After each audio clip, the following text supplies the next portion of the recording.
nawulidde agamba musimanya nabadde n'enkima simanya enkima simanya mbu ne batuma omusaayi simanya nateesezza n'endugga simanya ndugga nampa akati simanya mbu akati bijyawo tebitegeerekeka naye kati nze mutunuulirawo nenga bannaye katonda ati emyaka n'abaza entengotengo naye Kasuku Alimpa wamukoze eki era Alimpa wayogedde ki oba wabaddewo miscommunication? Wabaddewo miscommunication of course. Kuba kati boogera n'olaba YouTube channel yange Kasuku Live byonna wiku ebiri.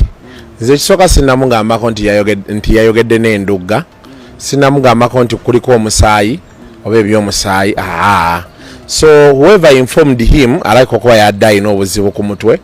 Ekyokulala yaze eddagala lyabadde limulinnye ku mutwe naye kyenayogedde kyankima, enkima yo nagyogeddeko. Bino ebirala byagamba simanya nduga yamuwadde sente simanya akati simanya omusaayi nze sibimanyiiko. Yo wajogeddeko oti enkima? Omusajja yankubira ku Saturday bamuyita Baziliyo oba kandabe wano bamuyita oba Baziliyo njagala nkozi ye Baziliyo uyo nozo omulaba ali ku kizinga ali mu byennyanja ebyo mukene ebiki byennyanja byadiringamu nankubira era bwe yankubira ne turekodinga akantu ako ne sendi era kwekali buli wamu wekali bogenda ku channel yange kwekali ku show gye nakola ku Monday ya wiki eno eriko Lwasa ne Alimpa. Omusajja nannyonnyola nti Alimpa yajja n'enkima ku kizinga kati ng'ekizinga ekyo bakyo baziiri obaani nga tebakkirizaako ki nkima ne babagamba nti temujja na nkima ku kizinga ne bagaana era ne bagendako n'enkima yaabwe ne bayimba. Kati bwe bava ku kizinga ne babalabula nti muzze n'enkima eyo naye bijja okuddako biri beebiti ne beebiti. Ate waayitawo olunaku si accident lwegwa bwe baatonya wano ng'ate balina okugenda ekapeeka olwo accident neekola ki ekyanyambye manager Wandugga namulabeko mu interview n'ayongera okikkaatiriza nti naye ku scene ya accident yasanga enkima yaliwo ng'eyambadde kariboni ka red era n'abantu abalala bamanya Alimpa abeera naye bagamba enkima abaddenga nayo. So it could be his pet nga peti ye oshegera ng'atambula naye agizanyisa n'ebisigadde ebyo tebitukwatako. Nze story nagiripotinze nga bwe bagimpa nti accident ku theory ezimu eziriwo waliwo theory y'okuba nti babadde bakooye, waliwo theory y'okuba nti driver yadde abadde ki, kati ne wabaawo ne theory eyo ey'okuba nti baatwala enkima ku kizinga bajjajja ne banyiiga.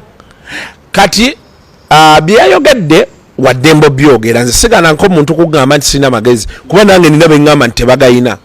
Kati kisinziira nyinza okuba nze nkugambe tolina magezi ng'ogayina, it's up to you, naye ayinza okuba ndaba nga sirina magezi, ekyo kiri gyali. Oba okitegeera kyeggamba nze kyenjagala omugamba kiri kimu.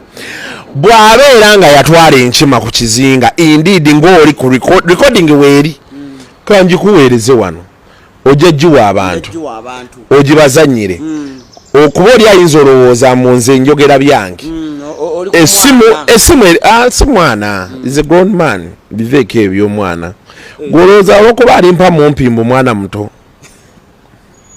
si mwana muto nkitegeera si mwana muto njikuwe wano ye eno message yange nga togirabanga eno wagiraba.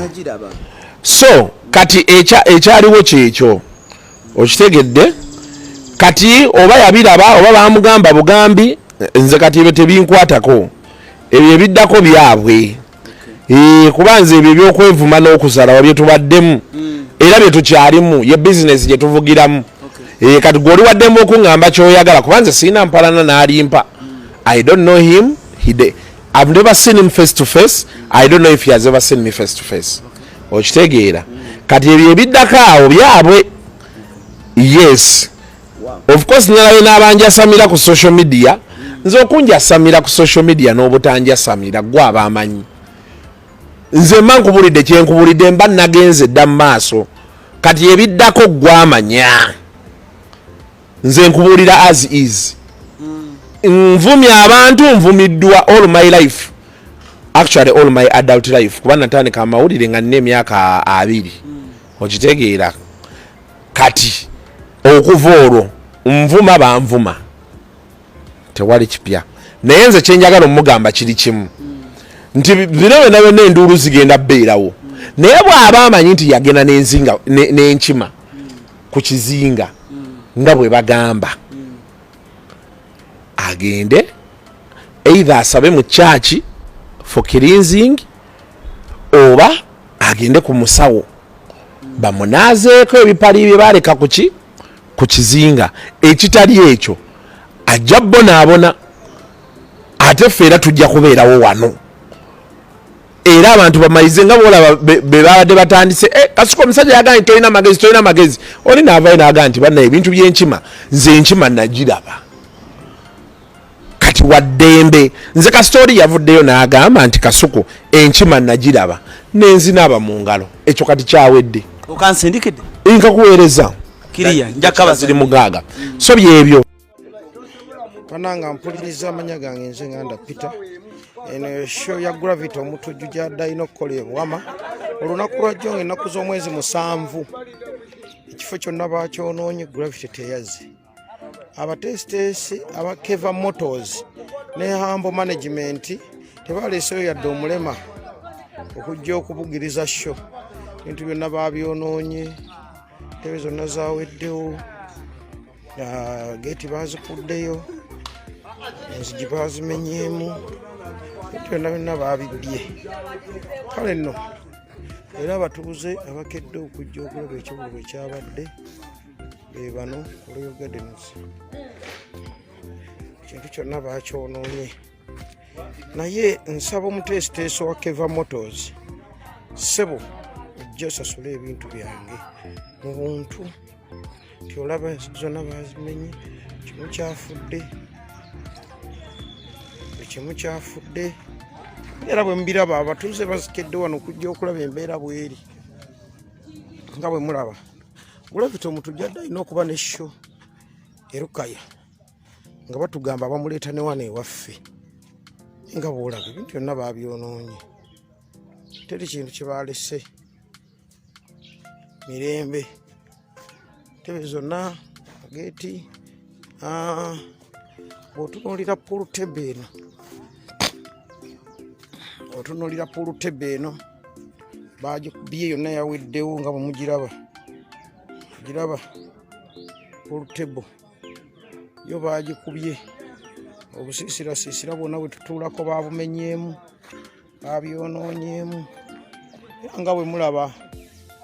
Naye omutesiteesi Keva Motors ne Hambo Management abateekamu Gravity ssente be baasaba ekifo ewange bajje bakolereyo. Olw'okwagala ekifo kye Gravity akibeeremu nabaweera ku bwereere, ne mbagamba ekifo nkibawadde ku bwereere. Ne baweereza abatimbi abasooka ne bagenda nga tebatimbye, ne baweereza abalala ne batimba ne biggwa. Owa drive tebamukombeza dde 10 tebamuwadde. Wala garden yaffe beeramu ebivulu abatesitesi yavuwama mugimanyi Royal Gardens abatera okujja okukibeeramu mugimanyi bagyonoonye bassebo ne bannyabo yaweddewo. Naye njagala kusaba abatesitesi mwenna abajja okuteekerateekera eno ewaffe ebivu mutuyambenga buli kintu bakyonoonye, amacupa gaweddemu, amacupa bagasiza babimenye.